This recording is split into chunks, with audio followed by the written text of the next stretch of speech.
Hello everyone, I'm Leslie Cornwell, Certified Nurse Midwife with Midwifery Business Consultation. This next section has to do with creating autonomy and access through business ownership. We're going to be talking about the benefits for midwives and the full scope autonomy, and for your staff on your team, the benefits of giving them more autonomy. There's so much potential, especially nurse midwives that tend to pick the hospital setting to work in, maybe to get started before they create their private practice. You don't have nearly as much autonomy and scope and decision making and care with being part of a bigger system than you do if you run your own private practice. So legal disclaimers we put on every single one of our presentations. This is general information only. It's not intended for legal specific expertise is required in your area.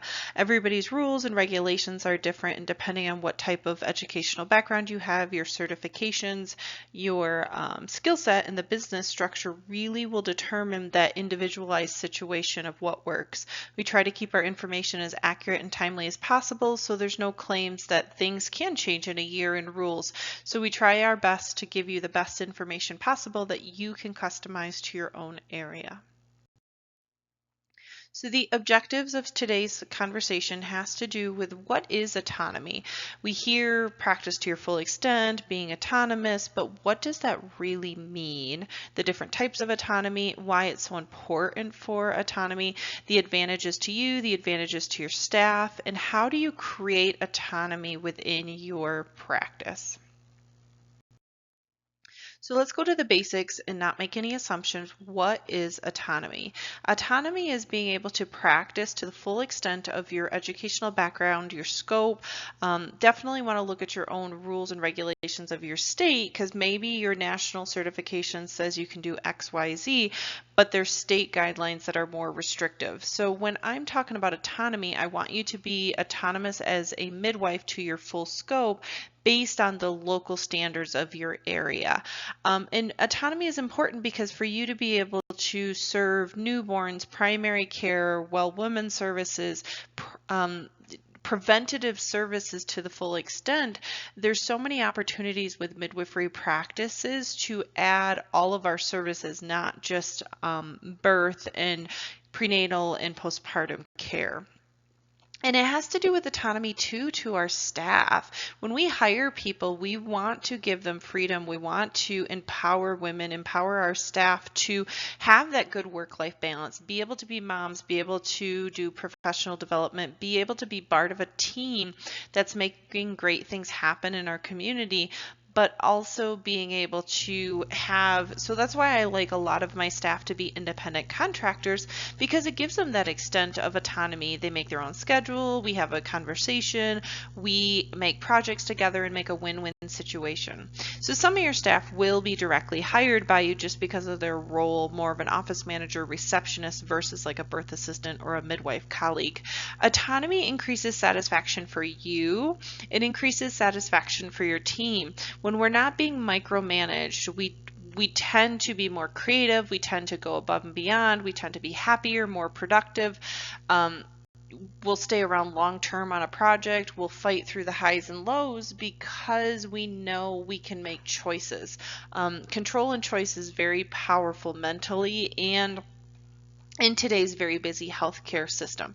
So traditionally, a lot of facilities will have higher level staff have more autonomy, and so our goal is your project managers, your directors, your office managers, the people that are higher up are going to have more autonomy than the people that are lower in your staffing job responsibilities. A receptionist doesn't have as much control of flexibility. If you have office hours, you're going to expect them to be there when your clients are coming in. If you're more administration higher up, you are going to be able to do a little more autonomy than the average staff. So there's different types of autonomy. There's professional autonomy, and that has to do with practicing to your full scope. If you decide to join a hospital system, a doctor's office, even another midwifery practice, you're going to be given a job description, you're going to be given hospital privileges, bylaws, policies, protocols, determining your professional scope of practice. And so when you're a business owner, you get to determine the full extent of the autonomy that you offer, your midwife colleagues and the team offer, and your entire staff. So employee autonomy, a lot of times it's fun when you have a new role, a new job description, have your team help you make that position, help the job description expectations.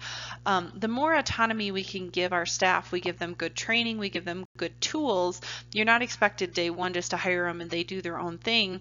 You need to make a foundation that you know they're competent, they're qualified, and then you let them spread their wings and be more autonomous in working on projects and giving them delegation.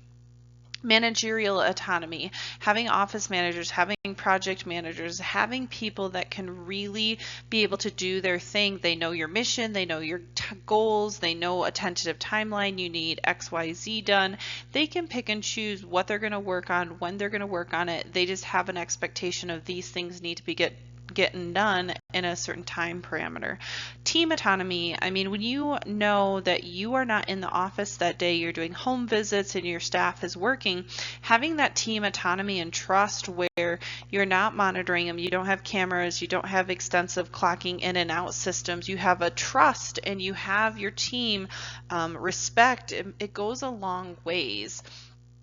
And you just want to, there's a balance between being automated and customized. Like everybody's job description, everybody's situation is unique. If you have an awesome staff member that all of a sudden got sick with her pregnancy and she needs to be on limited bed rest, you could tweak and give some autonomy ideas of doing some projects from home, doing it more of a customized work restriction. If you have a midwife that all of a sudden her mother passed away and she needs to go out of town, like being able to have autonomy within your team that they can, as long as we are taking care of the families, our mission, our whole point of running this business goes smoothly, we can pick up each other's challenges, and that's the whole point of the autonomy. We want each other to help solve the problems. You don't want the boss to be micromanaging, making all the decisions, because then your team gets ingrained that they can't make a decision on their own. So autonomy in the workplace, it's not working in isolation. I think a lot of midwives think, oh, I'm a solo midwife and I'm autonomous because I just do my own thing. It's not about just working in isolation. It's about being part of a team, but each person can control what projects they're going to work on, how they're going to answer a phone call, how they're going to make an educational presentation, how they're going to do the networking with the community. You've got a vision, you've got a goal of how you want the overall project to be processed, and then giving your team that autonomy and the respect so that they can work out the details and present to you what they've worked on.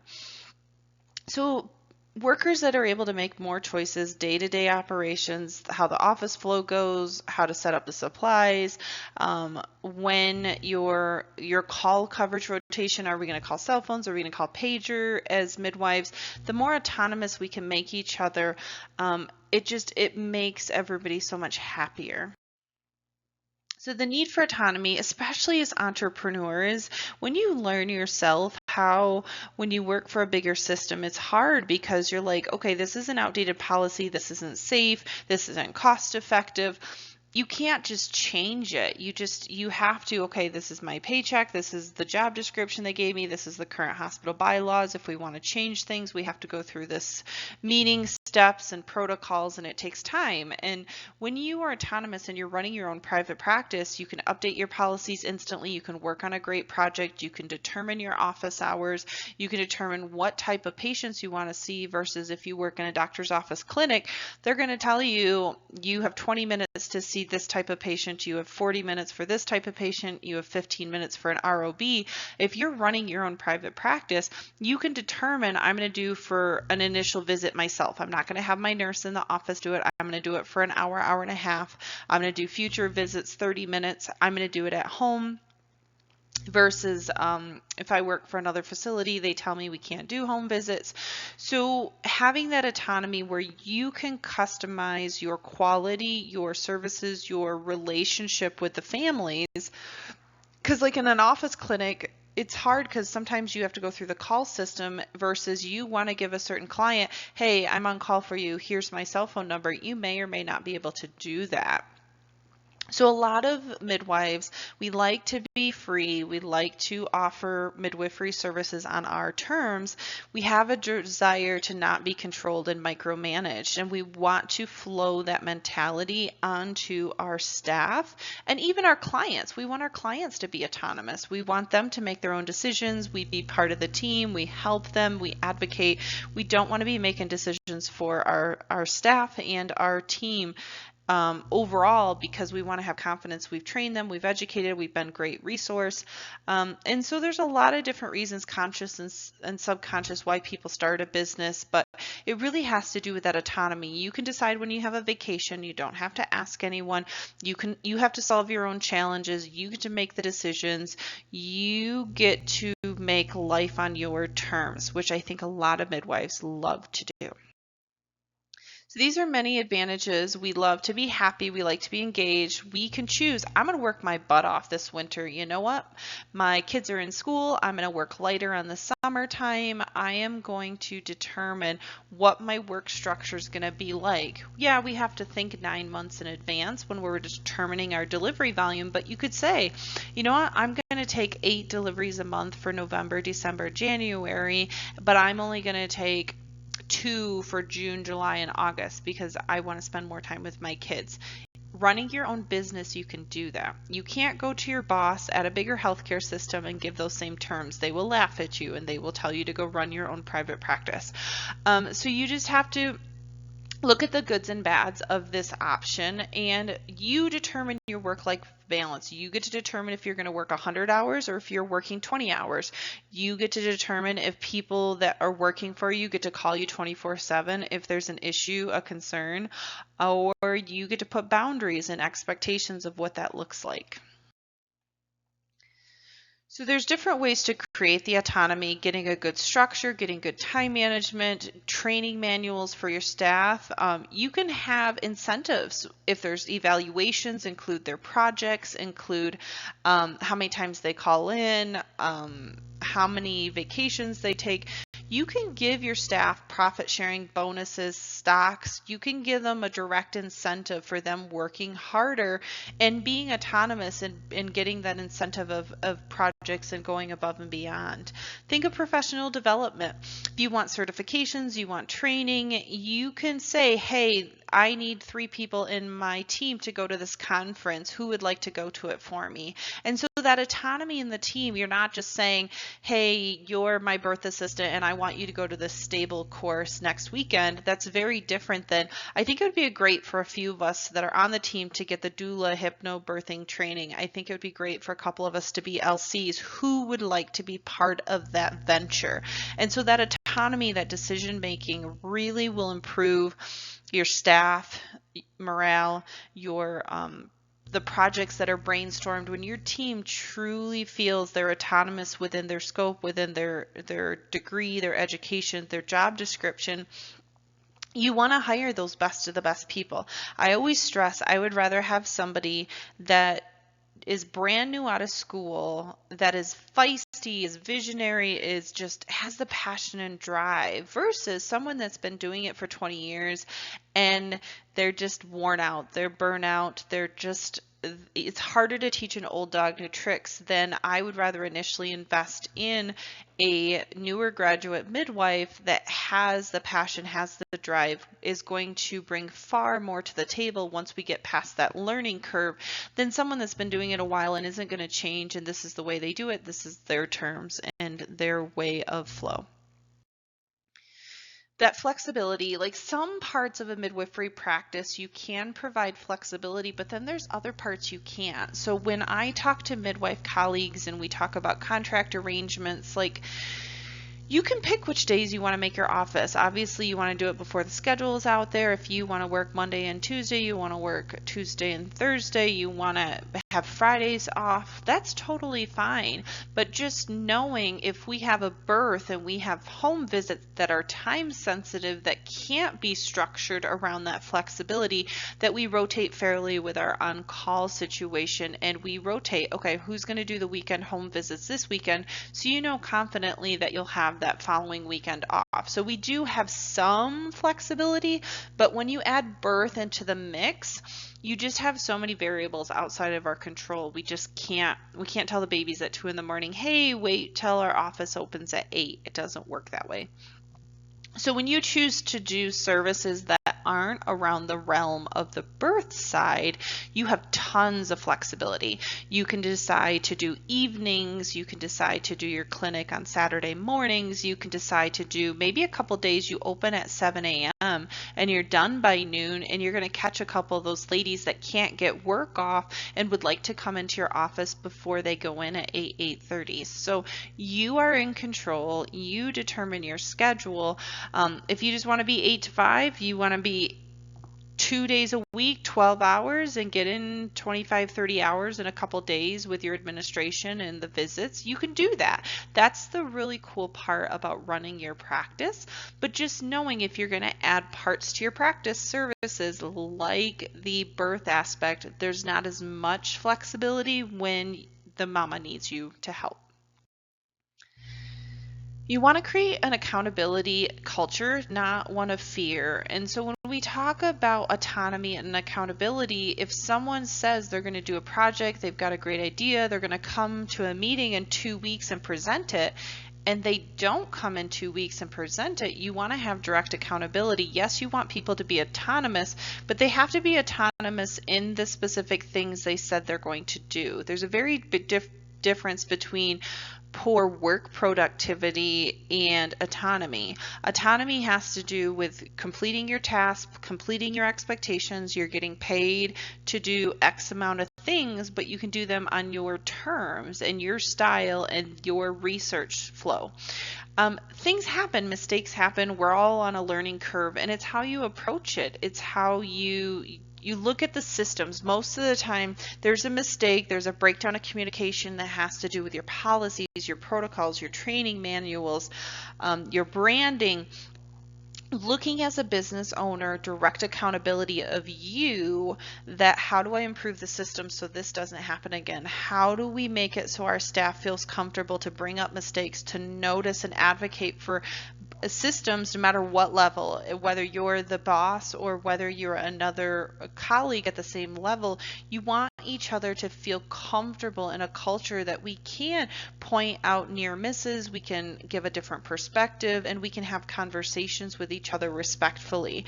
So when you start getting negative, you start feeling hostility, anger, tension, it creates a spiral effect where people don't really voice honestly their opinions. The culture starts going into the spiral effect, and you just don't get that great innovation. You don't get that great visionary creativity. People are just coming to the job to get their paycheck and do their day-to-day, versus they really want to better the practice and the culture in the future. So you want to look at, this is a pros and cons. Some midwives are comfortable with this and some aren't. If you decide to start a C corporation or an S corporation, you will have stocks, you can have shareholders. You could have part of a vesting period for your team. You join the team, and in 3 years you can start purchasing or get a bonus of stocks within the company, because now they know if the company makes money, they're going to make money, versus they get their salary, their hourly rate, whether you're making a ton or you're losing. So if there's stocks, there's bonuses, there's incentives directly within it, they know if they give better customer care, they are a little more productive, they get creative improving systems and streamlines, it's going to increase the bottom line of the profit sharing to everyone. So there's that balance of, you don't have to make them a business partner, but you can make them shareholders where they have a small part of the decision making. Because technically shareholders are buying into the company, but it's not like a 50-50 split. If you have 1,000 stocks and they buy one, they have a very tiny portion of the decision making, but they're getting profits from the overall company. So it's a really good incentive. Versus revenue value units, which are used in a big healthcare system, that pushes the assembly line. It doesn't improve the quality, it doesn't improve outcomes. Having a stock share buyback or a stock share bonus they can get after a certain vesting period is a really good idea for long-term committed staff. Asking your team's opinion and then really listening, this is sometimes hard because we want honest opinions, but we also puts us vulnerable. If they feel you didn't say something at the meeting professionally, or it was interpreted very discriminating of something you said or a system you put in place, they think there's a better way to do it.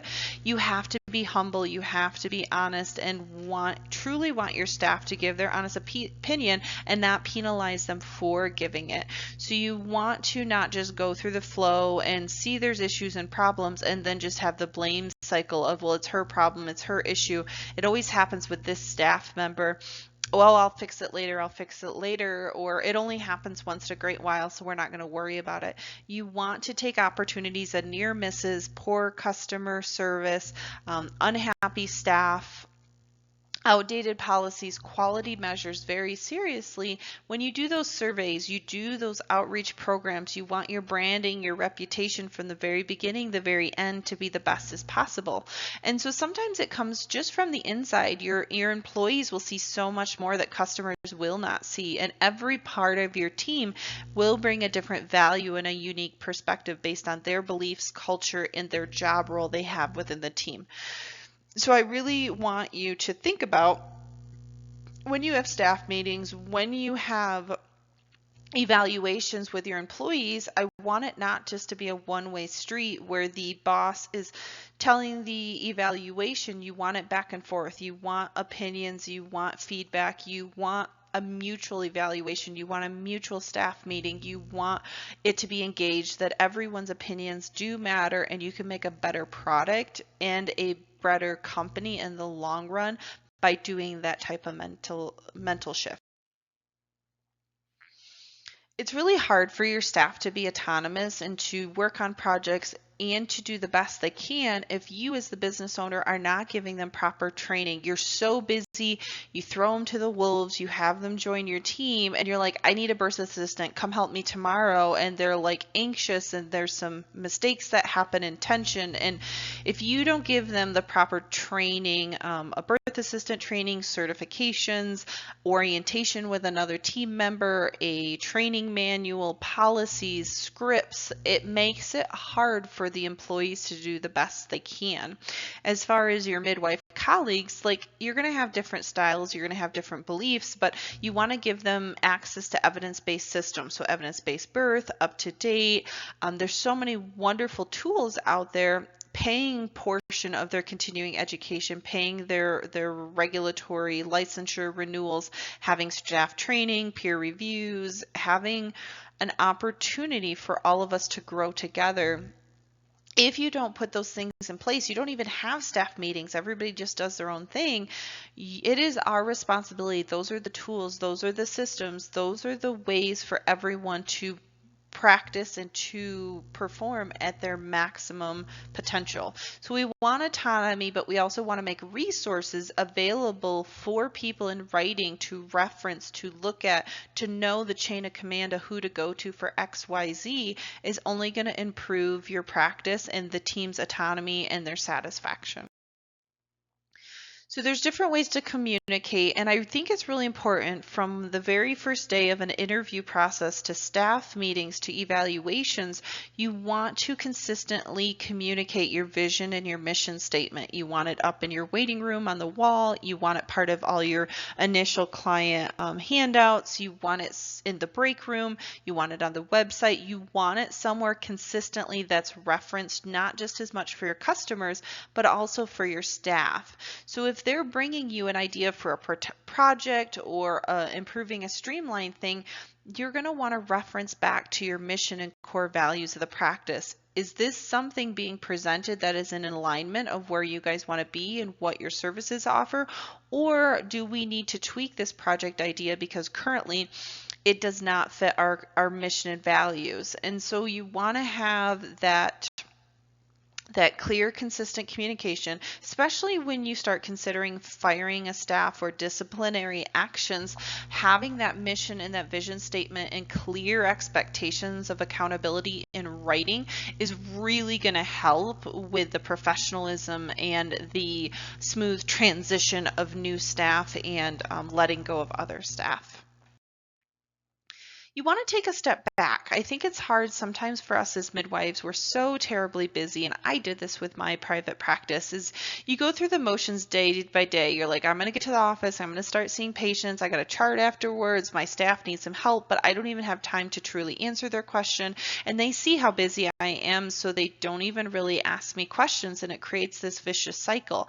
So sometimes stepping back, and stepping back may be the extreme of I need to close my practice, I need to take a long holiday and have another midwife take over for me. I need to just allot in my office schedule breaks more often. I need to get a better work-life balance. I need to do miracle morning and start meditating and exercising. I need to step back of who I am, why I started this practice, and where do I want to go.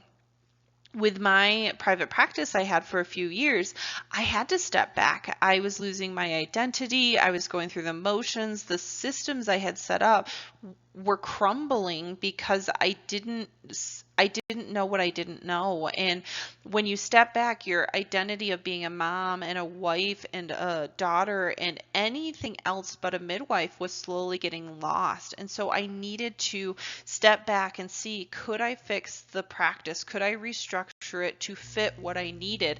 And I needed a break from being on birth call 24/7 for 5 years. And it was very difficult to find collaborating options. It was difficult to financially just say, we're not going to take clients for 5 weeks. And then we'd have to think 9 months in advance. I needed a break now. I was very emotionally burnt out. And so stepping back for your practice and just seeing, what are the systems? What is the mission? What does our team look like? Is there certain jobs that can be put into someone else's realm because they have the right personality and skill sets for it? Where do we want to go as a practice? Just stepping back and looking at your team and looking at your system. Is it set up to the autonomy style that I want? Are my staff working at that caliber of where I want us all to be? And just separating and setting up time. So having a great break room, having a do not disturb time in your office every day so you can really get things done. Otherwise it just keeps piling up. And just giving that balance of when you're available and when you're not available. And you want to have that respect. So you're not going to call your office manager on Sunday because you can't find something. You want to have a mutual respect back and forth for that undisturbed time when you're working and when you're not working, and when things are designated for meetings or designated for administration time, or I'm just going to take a step back and go on my lunch break for a walk every day for the next couple weeks. So you just have to figure out with you and your team, how do you set up those system and flows so you're autonomous, you're respecting everyone, and you have a happy work environment. So you want to support the growth of the mind. Like, we have staff and we hire them and you see some potential and passion they have. Maybe getting them a couple books that you find online that will really stimulate that part of their creativity and their skill set. Just showing that you care, going above and beyond, having professional development, having speakers come to staff meetings, maybe there's some online conference that you think would be great for your team to go to. It's so amazing if we could do professional development as a group. You could do dinners, you could have potlucks, you could have that team camaraderie growth together on top of that personal growth. Mistakes are going to happen, and it's that mindset shift that mistakes are an opportunity to learn. Mistakes are not a negative thing. That's what we're taught our entire life from when we were young. And I really want to stress, the more mistakes you make, the faster you're going to learn. If you're doing everything perfect and right, you're not going to learn. You're going to be comfortable. You're not going to grow and improve. And so when there is a mistake, there is a near miss, it's really important for us as the directors, the business owners, to see, is it my own mistake? Is it my team's mistake? Most of the time, it's not the person, it's the systems, it's the processes, it's the lack of training. And so we want to have regular communication. We want to have regular opportunities for them individually to pick, hey, part of our evaluation criteria to get your bonus in a year is you pick out a project, you volunteer in the community. I'm not going to tell you what that project is. I'm going to tell you some ideas of things we would love to work on here. You present me an idea. We'll work throughout the year on that. So you want to create autonomy, but you also don't want them to be just to the extreme of independence. So you want to reinforce the mission and vision, you want to give them the proper tools, and you want to encourage that professional development for them. Hiring the right people. I've talked about this many times that this is one of the most critical things a business owner can do, because it'll make or break your practice. It'll change your culture overnight.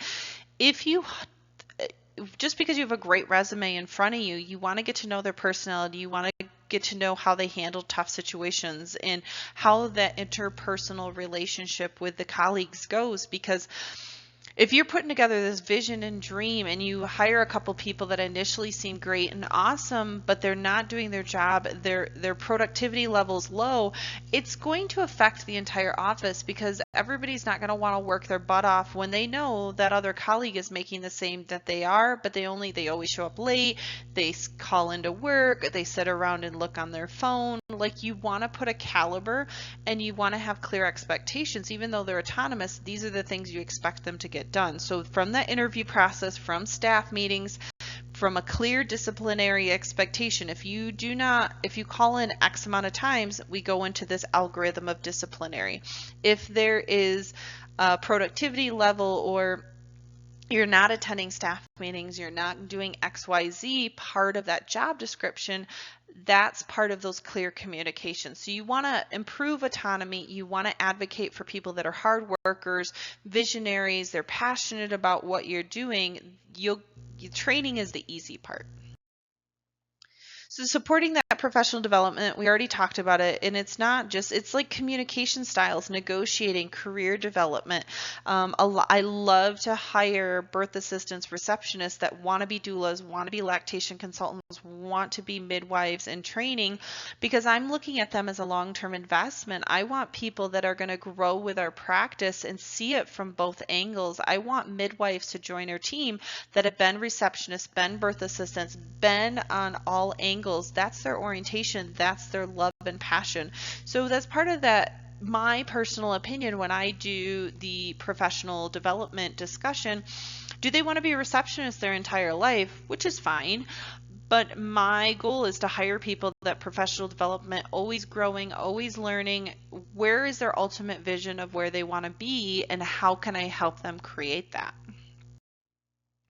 So thinking more broadly, like just taking whatever you can. Obviously with birth, you can't just determine when the babies are going to come, but having flexible work hours. I had a couple awesome receptionists that all of a sudden her mom was watching the kids but couldn't do it anymore. And so she couldn't come in as early as she was the last few weeks because she has to get the kids to school. So as long as things are getting done, and I looked at it, okay, I could check somebody in for the first visit. She'll be here by 9. Like, let's have some flexibility. I want her to stay around. She obviously has to get her kids to school. She's a mom. I want her to have a good work-life balance. And so we look at it in a more broadly creative way. Holiday pay, what days are considered holidays, what benefits you're going to offer. Like when we talked about insurance with our practice, I had a conversation with them. I'm like, okay, do you guys want a certain company? Do you want deductibles? Do you want a flex spending account? Do you want a health savings account? Like, anytime we were considering adding a new budget, a new job description, a new system or flow, I wanted the feedback from my team, because we were going to have a better product and we were having a better system after everybody gave their opinion.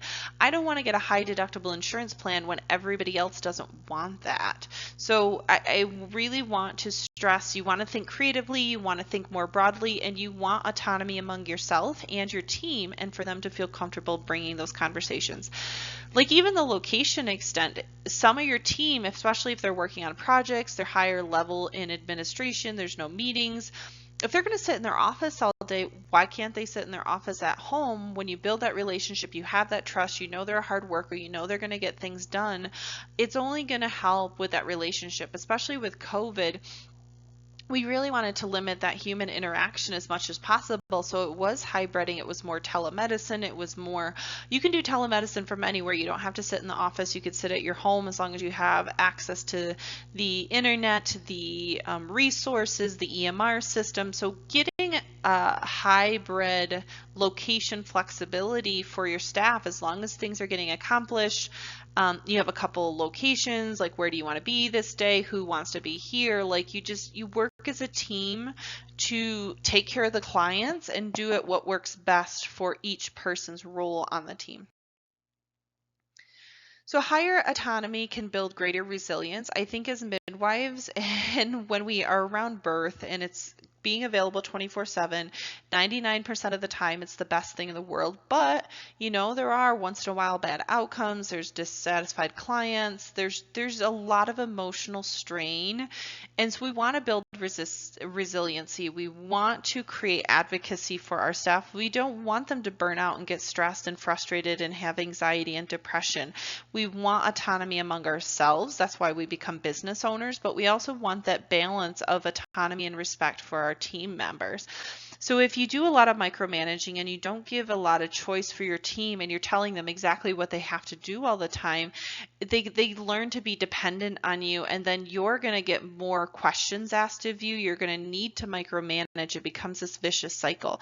So we want to step back as a business owner, and how do we create a more autonomy in our lives, in our business structure? How do we create more autonomy for our staff, where we're supporting them, we're giving them the right resources, we're creating that atmosphere where they're not needing you as much. They're not needing you for resources and questions and calling you after you get home. It's just going to make everybody else as a group so much happier. So autonomy is about the freedom of developing oneself. You increase your knowledge, you determine what you love, where you want to be in life, the type of work schedule you want to have, the type of job you want to have. We are very autonomous in ourselves. When you choose to work for someone else, you choose to work at a bigger hospital system, some parts of your practice are going to be autonomous, how your style of education to clients are, but you lose some of that autonomy of choice and scope of practice and your office schedule and your vacation time that so many entrepreneurs absolutely love. Midwives are excellent candidates to start private practice. We emphasize the quality. We want the autonomy. We want the control of that good work-life balance with being a mom ourselves. And so it's really important to promote autonomy within our practices and to acknowledge it's just as important for us as it is for our staff members.